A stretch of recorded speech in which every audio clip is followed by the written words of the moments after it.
She saw the human split her champion in half. Now she and her maids are his concubines. By law, the galaxy had rules. For 10,000 cycles, those rules remained unbroken. The Council of Sovereign Species governed from their crystal towers on Vex Prime, and every civilization that reached the stars eventually bent their knee. It was simply how things worked.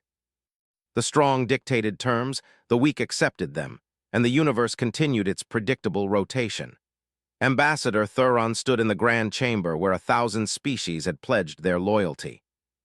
The ceiling stretched so high that clouds formed near the top, and the walls were embedded with crystals that recorded every word spoken within. His plain gray suit looked almost offensive among the elaborate robes and bioluminescent armor of the assembled delegates. He carried no weapons, no guards, no impressive technology. He was just a human, alone. The Supreme Arbiter Kexther loomed before him on the judgment platform.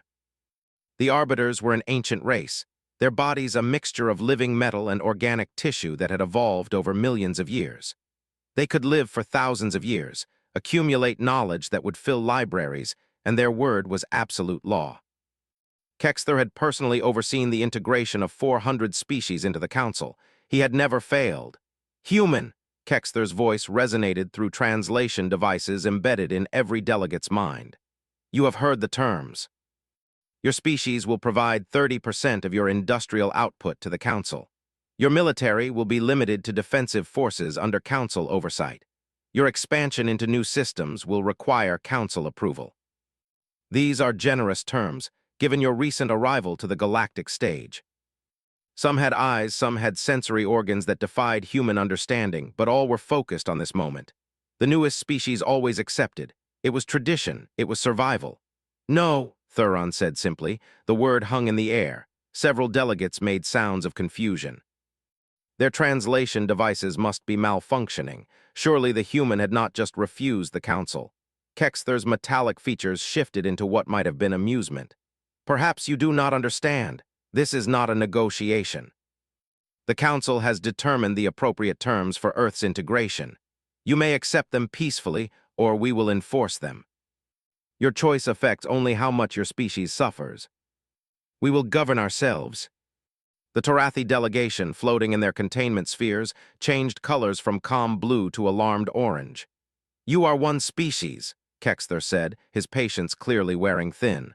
We are 873.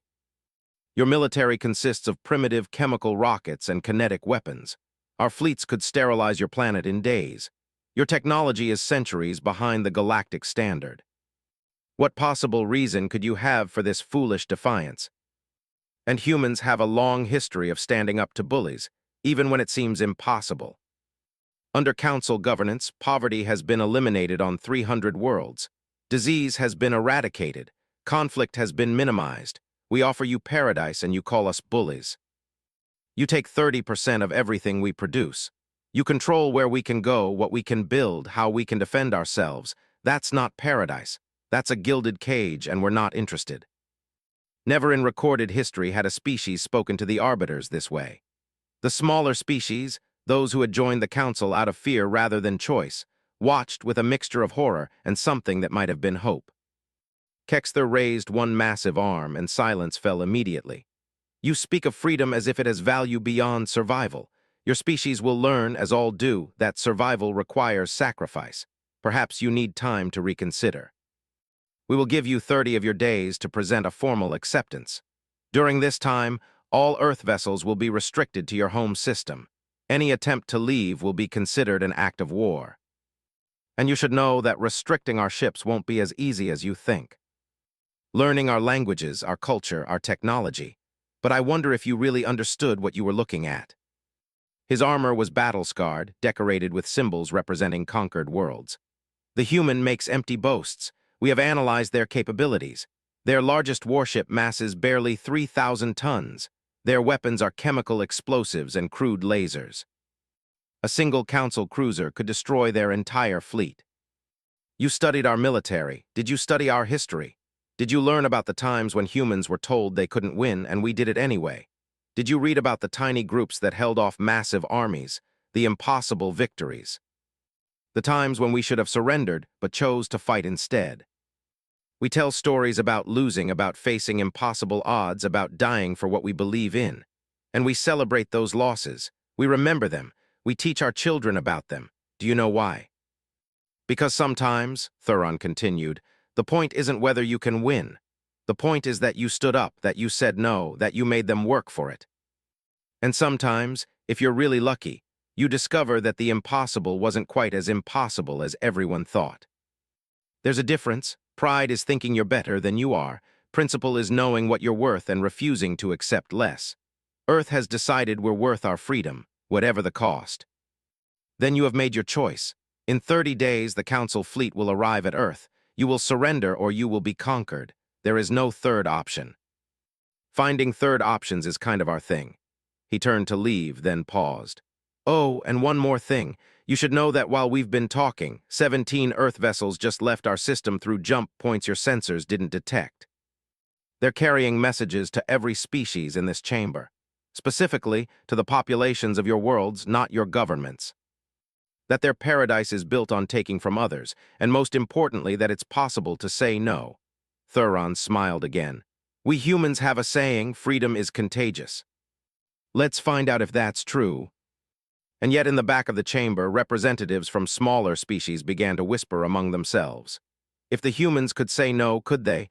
What would happen if instead of one defiant species, the Council faced 10, 20, 100? The galaxy's rules had remained unbroken for 10,000 cycles, but humans had a habit of breaking rules. It was, after all, how they had survived on their own violent world. And now they were bringing that same stubborn defiance to the stars. The Council would come for Earth in 30 days. What they would find there, no one could predict. But the galaxy would never be quite the same again. The 30 days passed like a countdown to extinction. Across Earth, humanity prepared for what military analysts called certain annihilation. The Council fleet that assembled at the edge of human space consisted of 200 warships, each one larger and more advanced than anything Earth had ever built. Sensor arrays tracked their approach, and the numbers made even the most optimistic generals fall silent.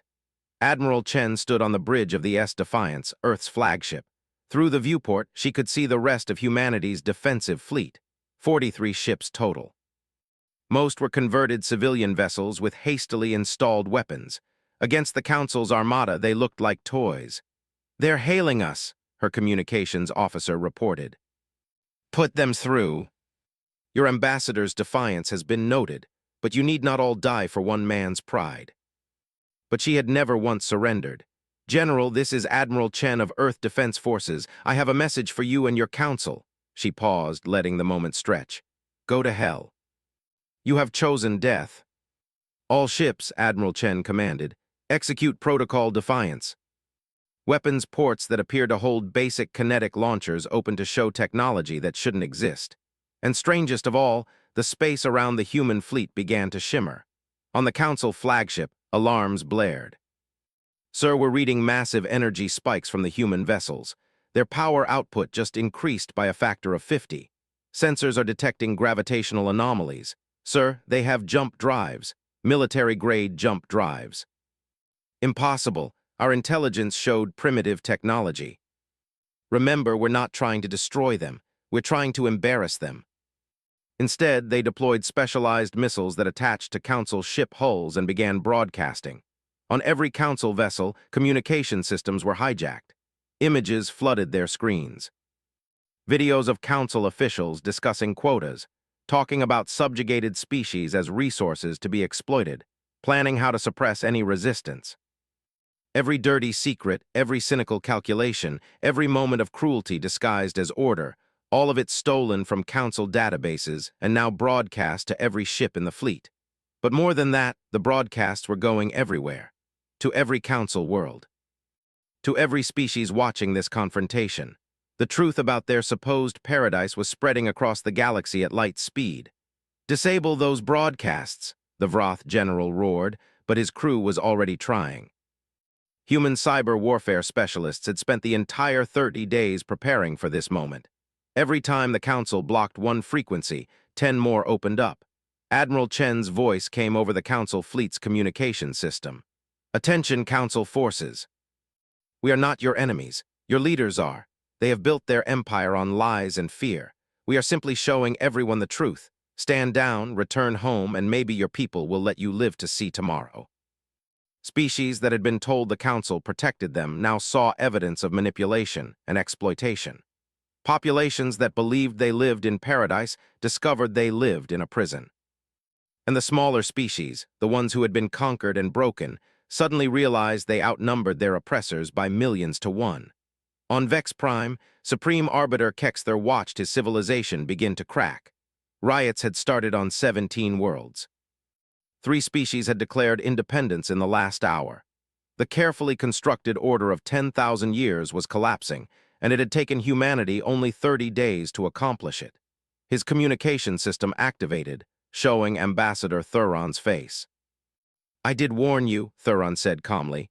"Humans find third options. Better, actually, now that it's not built on slavery." Thuron leaned forward. "Here's what happens next. You're going to recall your fleet. You're going to dissolve the Council's enforcement divisions, and you're going to allow every species the right to govern themselves. No more quotas, no more restrictions, no more pretending slavery is paradise. Species you erased from history because they resisted too effectively. Do you really want that becoming public knowledge?" "How did you do this?" Kexther finally asked. "Your technology was primitive, your intelligence networks were basic. How did you infiltrate our most secure systems? But you didn't study our hackers, our spies, our social engineers. You didn't understand that humans have been overthrowing oppressive systems for thousands of years. It's what we do. We've gotten pretty good at it. But you have also made enemies. And that's going to make all the difference." On Earth, crowds gathered in cities across the planet. They watched the Council fleet disappear, watched their defenders return home, and celebrated a victory that shouldn't have been possible. Humanity had stood against an empire of 800 species, and won not through superior firepower, but through determination, cunning, and an absolute refusal to accept subjugation. Ambassador Thuron returned to Earth 3 days later. He landed to find himself surrounded by cheering crowds, but he pushed through them to reach the memorial wall where humanity remembered its fallen soldiers. He placed his hand against the stone, feeling the names carved there. "We did it," he whispered. "We said no, and we survived. They just don't know it yet. We help them find their own paths. We share what we know. But we never, ever try to rule them. The moment we do that, we become what we fought against." "How about the Free Species Coalition? Membership is open to anyone who believes in sovereignty and mutual respect. No rulers, no overlords, just cooperation between equals." "But they're fighting the wrong battle. They're trying to maintain control through force. We're offering something much more powerful, hope, and hope spreads faster than fear ever could." They saw a species that refused to kneel. They saw a victory won through courage and cleverness rather than overwhelming power. And they began to wonder, if humans could do it, why couldn't they? The galaxy's 10,000-year order had ended not with a bang, but with a simple word. No. One syllable that changed everything. And humanity had shown everyone that sometimes, saying no was the most powerful weapon in the universe. The Council still existed, still commanded fleets and resources, but their authority was broken. The myth of their invincibility was shattered. And in the places where myths die, revolutions are born. Humanity had come to the stars and found an empire. They had looked at that empire and refused to bow. And in doing so, they had given the galaxy something it had forgotten it could have: freedom. The age of the Council was ending. The age of free species was beginning. And it had started with one human, standing alone in a chamber of tyrants, speaking a word that would echo across the stars forever. 6 months after humanity said no, the galaxy looked completely different. The Free Species Coalition had grown from Earth and a handful of brave rebels to over 200 member worlds. Species that had lived under Council rule for generations were learning what it meant to govern themselves. It was messy, chaotic, and sometimes frustrating. But it was theirs. Commander Sarah Okonkwo piloted her scout ship through the outer reaches, a region of space that the Council had always kept tightly controlled. Her mission was simple: find species that hadn't heard about the rebellion and offer them a choice. Freedom or continued submission. So far, every species she encountered chose freedom. Her sensors picked up a distress signal from a small planet in an unremarkable system. The signal was weak, almost deliberately hidden. Sarah changed course to investigate. The planet was called Neth by its inhabitants, a species of six-limbed beings who lived in vast underground cities. When Sarah landed, she found a population living in fear. Council enforcers visited every month to collect their quota, technology, resources, and something far worse. "They take our children," Elder Vihas told her, his translator device struggling with the emotion in his voice. "The smartest ones. They say it's for education, for opportunity, but we never see them again. We have tried to resist, but they threaten to sterilize our world. So we comply. We give them our future piece by piece because we have no choice." She activated her portable communication array and showed them the broadcasts from Earth, the evidence of council corruption, the growing rebellion. "You're not alone anymore. Join us and we'll protect you." "But you are so few. The council is so powerful." "We broke that illusion." A council fleet was approaching, larger than any she had seen since the confrontation at Earth. She immediately contacted Admiral Chen. "Ma'am, we have a problem. The council is massing forces in the outer reaches. I count at least 500 warships. We're calling an emergency session of the coalition." Representatives from 200 species filled the assembly hall, their forms as diverse as the galaxy itself. Some breathed oxygen, others methane. Some saw visible light, others perceived reality through sonar or electromagnetic fields. But they all shared one thing: they had chosen freedom. Ambassador Thuron addressed the assembled delegates. "The council is coming. They've spent 6 months rebuilding their forces and consolidating loyalty among species still under their control. Intelligence suggests they plan to attack Earth first, hoping that destroying us will break the coalition's spirit. Why risk annihilation? I served them for 200 years. I watched them crush any species that showed weakness. If we negotiate now, they will interpret it as fear, and they will come for us anyway, just more slowly. They want submission. Our only option is to stand together and show them that we're willing to defend our freedom, no matter the cost." "But how do we fight them? Even together, we have perhaps 400 warships. They have thousands. Our technology is inferior, our crews are inexperienced. We cannot win a conventional battle. Humans have a saying: if you can't win the game, change the rules." She activated a holographic display showing the Council's supply lines, their communication networks, their resource-gathering operations. The Council's strength is also their weakness. They control so much territory that they can't defend all of it. We hit their infrastructure, disrupt their supply chains, turn their size against them. Small strike teams hit Council supply depots, communication relays, and resource extraction facilities across dozens of systems. They didn't try to hold territory. They struck fast, caused maximum disruption, and vanished before reinforcements could arrive. The Council fleet, preparing to attack Earth, suddenly found themselves dealing with chaos throughout their empire. Ships that should have been refueling sat idle because their supply stations had been destroyed. Communication between fleets became unreliable as relay networks went offline.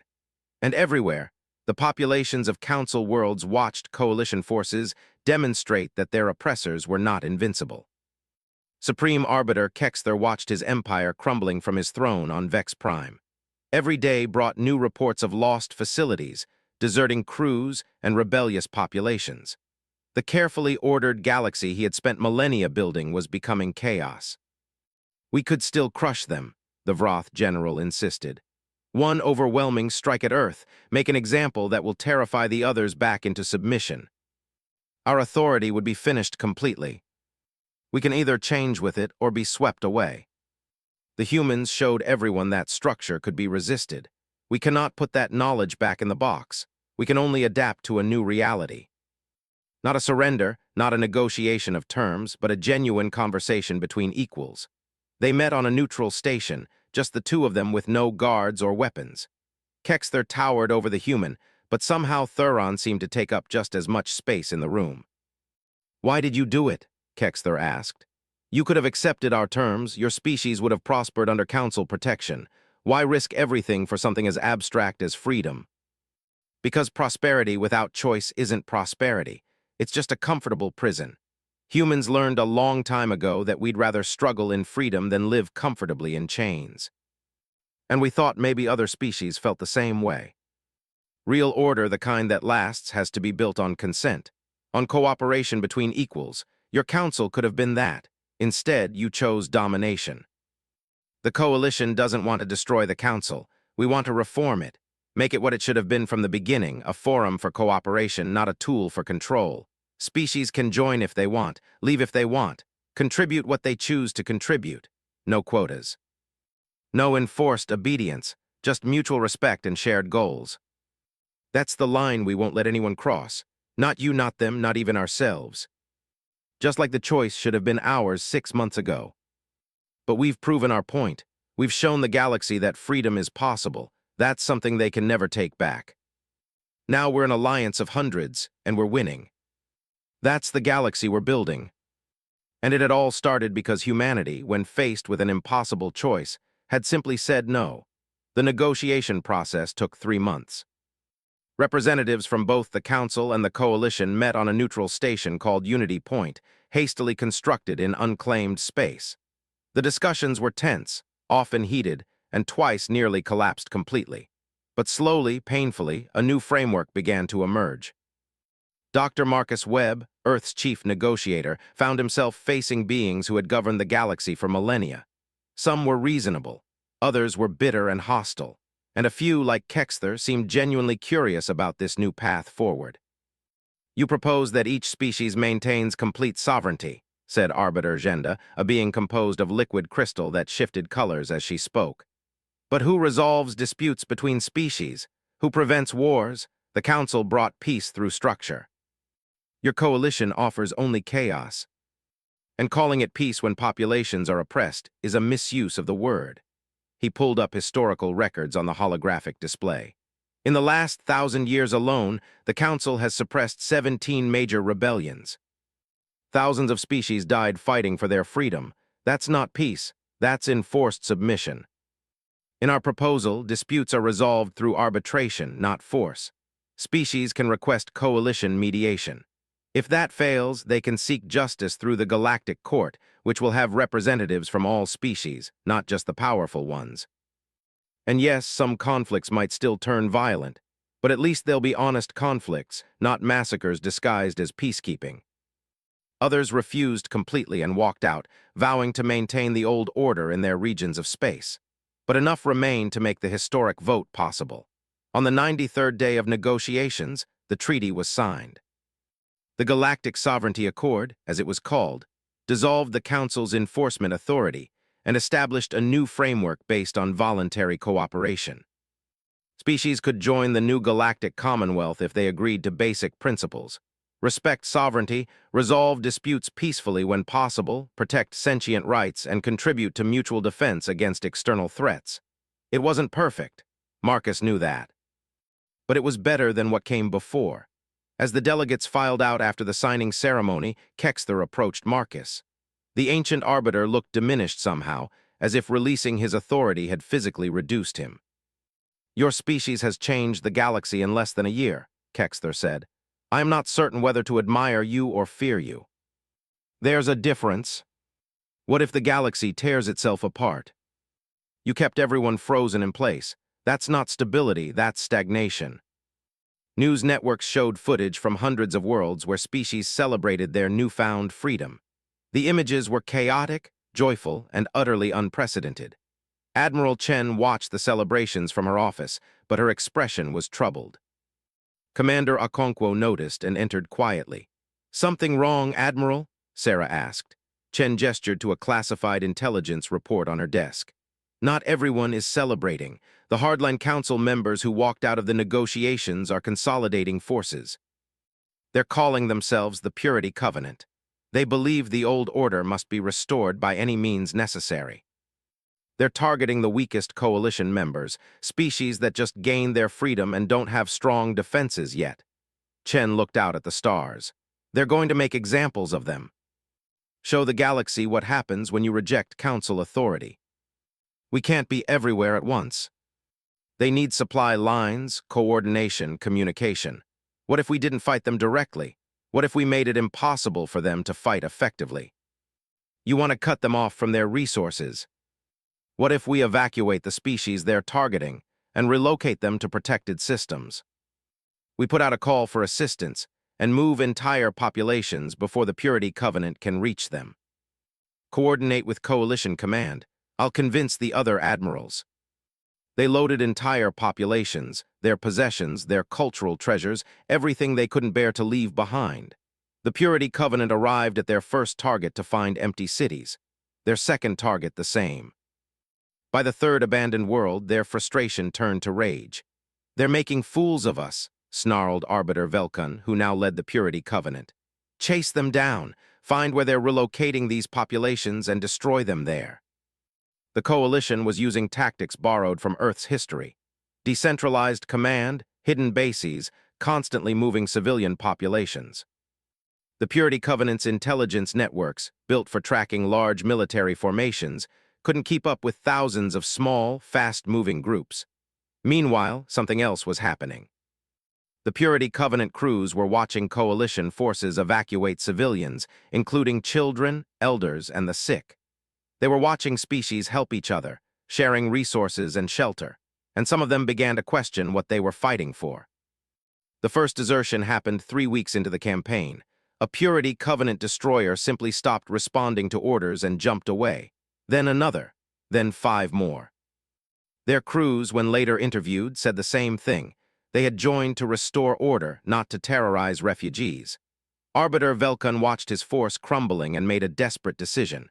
He would strike at the heart of the Coalition. If he couldn't punish the weak members, he would destroy the species that started this rebellion. He would attack Earth. The Purity Covenant fleet, now reduced to about 500 ships, jumped into Earth's system expecting a fight. Instead, they found themselves surrounded. The Coalition had anticipated this move and gathered their forces. Ships from 200 species filled the space around Earth, and for the first time, the Purity Covenant saw what they were truly facing.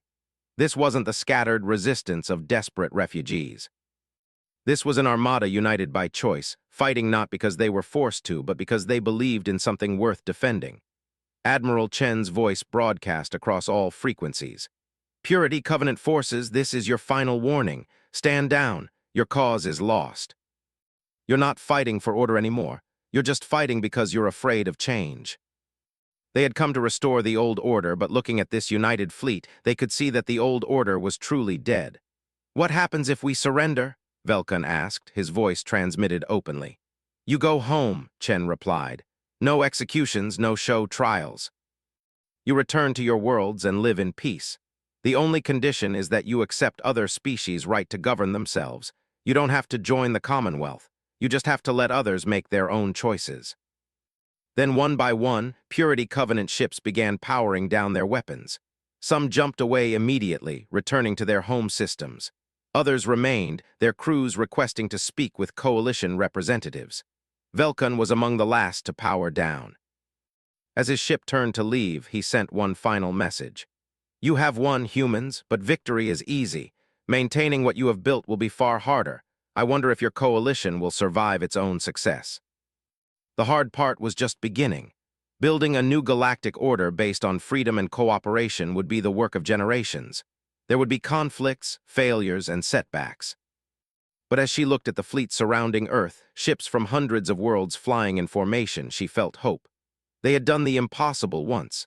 They could do it again. Humanity had come to the stars and found an empire. They had said no to that empire and survived. They had built an alliance and defended it against those who wanted to restore tyranny. And now they would help build something new, a galaxy where every species could choose their own path. The age of empires was over. The age of free people had begun. And it would be glorious, messy, frustrating, and absolutely worth fighting for.